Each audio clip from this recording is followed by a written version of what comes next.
Hi. Trading ஈஸியா இல்லையா? இதோட ப்ரீவியஸ் பார்ட்டில் நீங்கள் ஃபஸ்ட்டு உங்களோட மைண்ட் செட் அண்ட் பர்சனாலிட்டிக்கு எது சூட் ஆகும்னு ஃபைன் பண்ணுங்கன்னு சொல்லியிருந்தேன். என்ன கேட்டால் பர்சனலி எனக்கு டே ட்ரேடிங் தான்.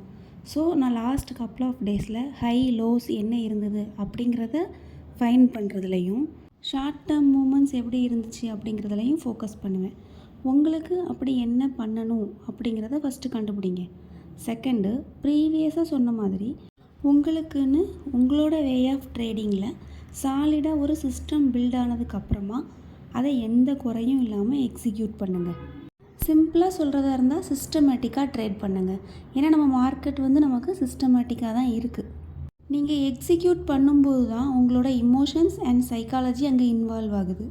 உங்களோட பேஷன்ஸ் லெவல் குறையலாம், இல்லைனா ரொம்ப கன்சர்வேட்டிவாக தப்பான இடத்துல, அதாவது மூமெண்ட் எல்லாமே ஓவர் ஆனதுக்கப்புறமா அங்கே ட்ரேட் எடுக்கலாம்.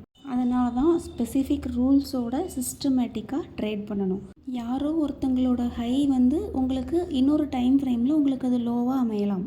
ஸோ உங்களோட டைம் ஃப்ரேமில் சிஸ்டமேட்டிக்காக உங்களோட ஸ்ட்ராட்டஜியில் ஒர்க் பண்ணுங்கள்.